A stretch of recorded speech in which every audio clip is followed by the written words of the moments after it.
time. Start with the wonderful Diamondbacks Marlins. Popcorn catch. Also free popcorn for this guy. I'm not sure if the guy in the red is trying to catch the ball or is just looking for some free popcorn. If we can run the replay, he's not close to catching the ball, but he is making some great play on some kernels. Let me get some of those. Diamondbacks win. Moving on to the weird. Angels up 10-0 on Tampa Bay, so Phillips is in. He's not a real pitcher. He's a position player. Anthony Rendon decides to bat lefty like it's wiffle ball. Hits a home run. So, hey, if you guys are going to be ridiculous, we'll be ridiculous too. Here's the weirdest part, which is actually our next wonderful. Angels rookie Reed Detmers, while this is happening, pitches a no-hitter. Angels win 12-0. So you got one side of the ball being ridiculous, got the other side of the ball making history. Congratulations, Reed. Moving on to the weird. Closing seconds of Suns Mavs. Oh, man. Yambo goes up for a dunk. Chris with the foul. There's some ejections. Maybe I'll see in the locker room talk. We got some running down the tunnels. Oh, my goodness. Did this make a lot of noise in NBA circles? Not really. Met with a collective shrug. To be honest with you, I was more interested in Kyrie's commentary during his Twitch stream. Sorry, fellas. Moving on to the wonderful. We're back to Miami. DJ Khaled gets the inbound. He's fired up. But this is nowhere near as good as Rosé's rebound earlier in this series, which brings me to the point that I refuse to let go. Rosé, I need more livestock content. You got the buffaloes, you got the bull. I see him introduced to the farm, and then I don't hear about them. What is going on? I need a dedicated livestock Instagram, or just text me some updates via Lil Wayne, perhaps. And that's a weird and wonderful from. And that's the pastor. I figured if he texts Wayne, Wayne can text you, Nick, and then you can text me. It's sort of like a daisy. All right, I'm on it. I'm on it, buddy. All right, thanks, buddy. Twan's here running the fast break. New column from Bill Plaschke out in LA Times. Jeannie Buss not happy. Here's the quote. I'm growing impatient. We have the fourth highest payroll in the league. When you spend that kind of money on the luxury tax, you expect to go deep into the playoffs. So yeah, it was gut-wrenching for me to go out on a limb like that and not get the results that we were looking for. Brew, what was your biggest takeaway from this column? Well, look, I like that Jeannie says she's growing impatient and really wants to get them back to their winning ways. But then when you praise in an unwavering way, you praise Rob Pelinka, the GM, and Kurt Rambis, the assistant GM or whatever his title is, that tells me you're not that impatient. Because I think she needed to hold their feet to the fire. You don't have to come out and kill them, but she was just so confident in their ability to put this thing back together that it tells me you're not really holding them and putting them under the pressure that they really should be feeling right now to get this team back with a great offseason, because LeBron James is still playing at a high level.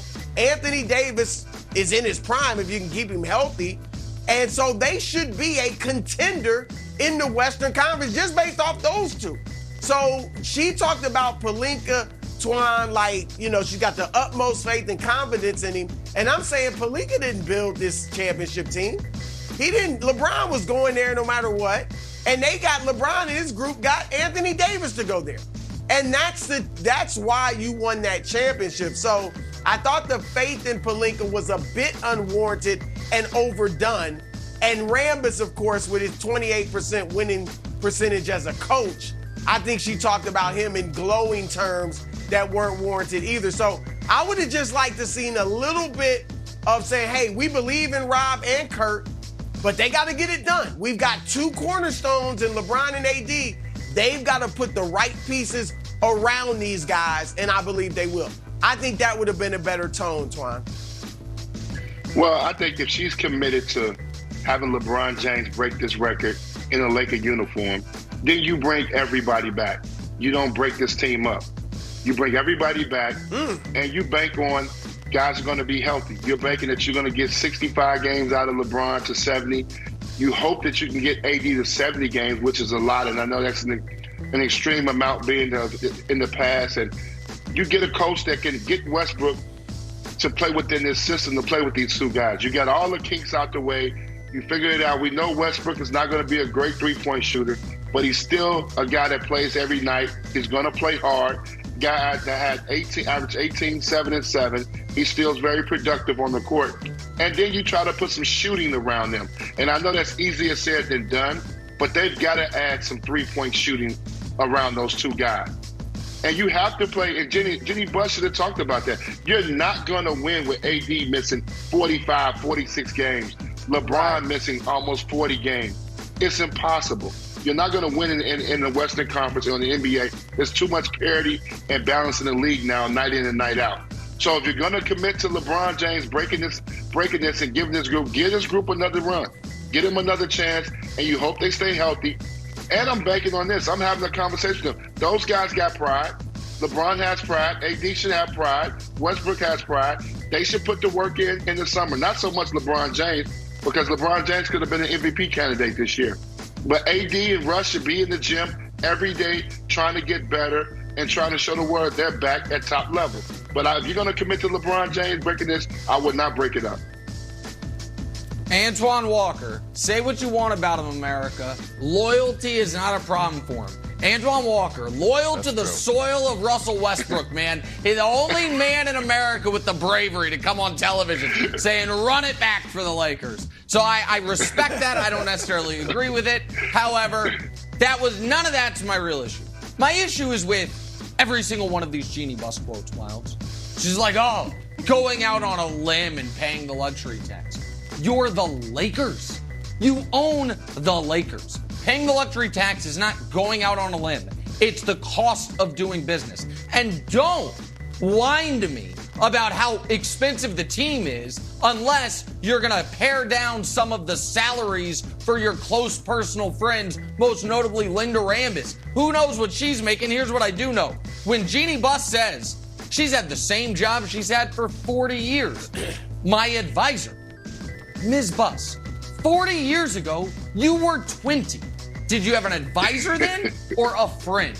Because she's your friend. It's like, she's not involved in basketball operations. She helps our players get acclimated to Los Angeles. Picks out schools? Helps and tells them the neighborhoods to avoid? These are multi-millionaires. They know where they're going to live. They know what's going to happen. But then there's Kurt, who she also dropped the 40-year line on. He's been in basketball for 40 years.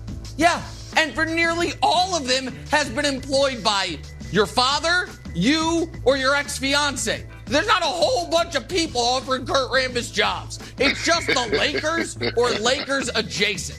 It's all of these things. And then she's like, oh yeah, and by the way, I want to make it clear. LeBron and Rich Paul run nothing. It all stops with me.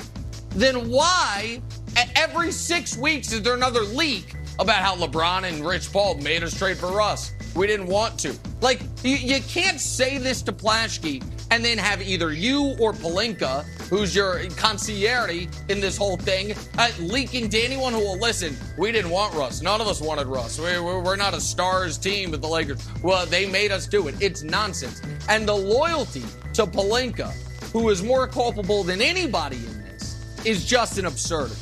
So the whole thing made me upset. On the bright side, Laker fans, she did explain that people still let her hold their babies at games, and they're wearing Laker onesies. So that makes me confident things are going to get turned around. Tough news for Grizzlies fans yesterday. Ja Morant, doubtful for the rest of the playoffs. Bone bruise in his right knee. I'd be shocked if you would see him. I think more than doubtful. Nick, are you concerned at all about Ja's future? I am. So, micro and macro. Micro, bone bruise is one of those injuries that doesn't sound that bad. And then you're like, hey, speaking of Lakers, didn't they use their mid-level exception on Kendrick Nunn? Where was he? And it's like, oh, he missed the year with a bone bruise suffered last season. So the bone bruise part of it is concerning to me. But here's the bigger concern, Antoine. Ja's style of play. I know he didn't get hurt on one of these high-flying plays, but what makes Ja a superstar is he might be at this moment the best raw athlete in the league. He had the dunk of the playoffs, even though Wilds didn't think it was any good. Everyone else did. His ability to get past people and get to the rim is out of this world. And I do think he, on the spectrum of injury risks, He's got to be one of the